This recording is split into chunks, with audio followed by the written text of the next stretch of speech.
أخت أم أحمد من المغرب تقول: أنا أم ل4 أولاد وعمرها 25 سنة، ابتلاني الله بزوج عدو، انظر هذا التعبير، يأخذ ولا يعطي، استغلني ماديا، يهينني، يكذب علي، يراوغ في الحديث، لا يبالي في إطلاقا، لا يتحمل مسؤوليته في تربية الأولاد، والأخطر من ذلك الزنا والتحرش بالخادمات. تعبت بالحوار وأصبحت مريضة نفسيا، قررت الطلاق، هل أنا مصيبة؟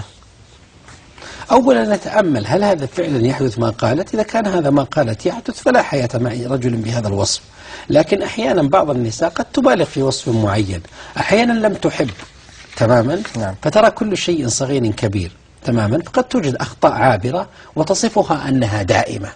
فإذا تحققنا من هذا أنك كما تصف في هذه الطريقة، هذا الإنسان لم يقم الزواج حتى ننادي بالطلاق، إنما قامت علاقة اسمها شرعية، لكن لم يتحقق الزواج الذي ننفك منه أو لا ننفك، إنما ننفك من رابطة شرعية أن يكون الإنسان مطلقا بهذا الوصف. في الحقيقة هذه علاقة خاطئة من بدايتها بهذا الشكل، لكن أنا لا أنصحها بالطلاق حتى تستشير إنسان حكيم جدا مطلع على شخصية ذلك الإنسان، ونتأكد، لأن هذه الصفات الشخصية السيكوباتية الإجرامية ولا حياة مع مثل هذه الشخصية. لكن نتأكد هل أم محمد أو أحمد عفوا أختنا الفاضلة عندها حالة انفعالية، حالة عاطفية تصف هذا الشيء؟ هل هي مبالغة؟ هل هي إنسانة تبالغ في هذا الأمر كما هم الهوسيين أحيانا؟ ما الذي يحدث؟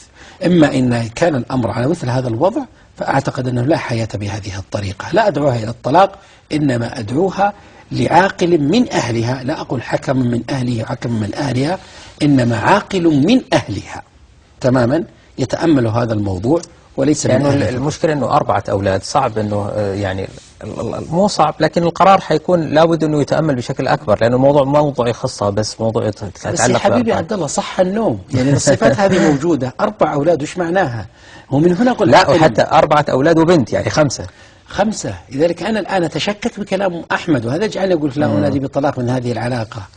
قد يكون ردة انفعالية عاطفية، قد يكون موقف معين، قد تكون هي أعطته الأموال لهدف هي تستفيد منه، فقد استغلني ماديا. أي زوج طبيعي، زوج تعطيه فلوس سيأخذها، ما استغلها، هي أعطت، ولو لم ترد ما أعطت فما استغلها، طلب فاستجابت، ضغط عليه كان ممكن أن تقاوم فما استغلها. بالنسبة للزنا والتحرش بالخادمات وكذا وكذا، هذا أخطاء حقيقة بدأت تنتشر هذه الأيام، فحصر وحصار أسباب الخيانة، وتكلمنا حلقة كاملة عن هذا ممكن.